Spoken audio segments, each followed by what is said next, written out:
اللهم صل وسلم على نبينا محمد وعلى آله. السلام عليكم أخواتي، إن شاء الله تكونوا بخير وعلى خير.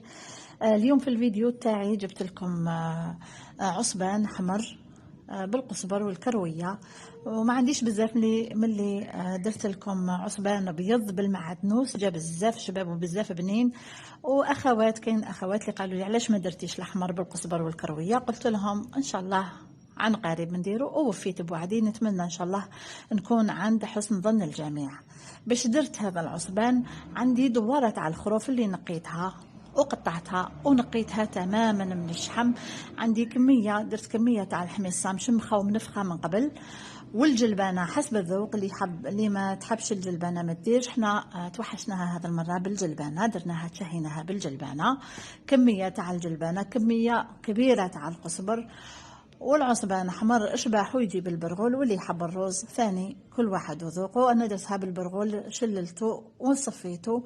وعندي زوج ريسان زوج حبات بصل عفوا، وربعه ولا 5 ريسان تاع الثوم، الدرسه والهريسه والعكري والفلفل الكحل والكرويه وزريعه القزبر والملح. كما تعرفين العصبان يحب الحرج بزاف، وزدت له كميه تاع الزيت. ما بانش في الصوره، بصح درت الزيت لخاطر انا الدواره نحيلها شحم تماما، على هذيك نستعين بالزيت باش تجيني بنيونه. خلطت مليح الحرج مع بعضه باش يدخلوا مليح الحرج. فصلت الكرشه وفصلتها عصيبنات يجوني ما هم كبار ما هم صغار، وعمرت الحشوه في الكرشه بهذا الشكل، وخيط حتى كملت كل الكمية. درتهم ما هم كبار ما هم صغار. كما كنت أشرت لكم الهريسة هذيك درتها في الدار، تجي بزاف بنينة، جاتني بنينة ما تنشبعش بلا ما نشكر روحي، جات هايلة. كي إن شاء الله نكمل ندير لكم الكيفية في صندوق الوصف، اللي تحب تخدم والطيب بها تجي ما شاء الله.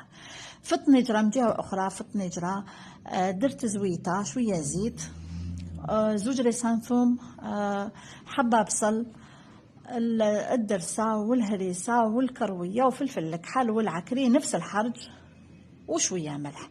خليتهم يتقلاو شوية. رانا في موسم الكرنب، نستغلوا الفرصة. قطعت نص راس تاع الكرنب هكذا رقيق، وكاين اللي يحبها باللفت والقرعة، وكاين انا هذا المرة درتها بالكرنب، جات بزاف بنينة. مرقت بالماء السخون باش بيه فيه تغليل الطنجرة، مرقت بالماء السخون. والحشوه اللي قعدت لي الكرشه خلاصت، زدتها فوق الكرنب باش ما تنزلش وما تلصقليش لتحت في الطنجره. دوك هاد الحشوه تزيد تطلق البنه وتزيد تطلق الحرج في هذيك المريقه باش تجي بنينه وخاثره، تجي بالطبع. كي غلات لي مليح المريقه، درت هذوك الحبيبات تاع العصبان وبيكيتهم بهذا الشكل بالبرا ولا بالكيردون ولا هكذا باش ما يترتقوليش في الطنجره. كي غلاو مليح زدت قفلت عليهم في طنجرة الضغط، وخليتهم حتى طابوا. كنت نفقدهم ما نخليهمش حتى نفقدهم، نعاود نقفل حتى ستهم طابوا. جات بزاف بنينه وتشهي. نتمنى العصيبنات راهم طابوا ووجدوا. نتمنى يكون الفيديو نال اعجابكم، وبناتنا اللي راهم يتعلموا نتمنى يستفادوا ونستفادوا من بعضنا. شهيه طيبه للجميع. العصيبنات هذو هما، قدمتهم بهذا الشكل يجيو بزاف بنين. ماشي انا اللي نشكرو، العصبان كيفيه قديمه وتاعنا وبنين. نتمنى بناتنا اللي راهم جدد في المطبخ يستفادوا ويتعلموا، وامهاتنا يعرفوا يعطيوني رايهم في التعليقات. قسمت معاكم حبيبه جات تشهي. إلا عجبكم الفيديو ما تنساوش تحطوا لي اشتراك ولايك باش الفيديو يطلع قد ما يكونوا كاينين الجامات، الفيديو يطلع باش يشوفوه ناس واحد اخرين.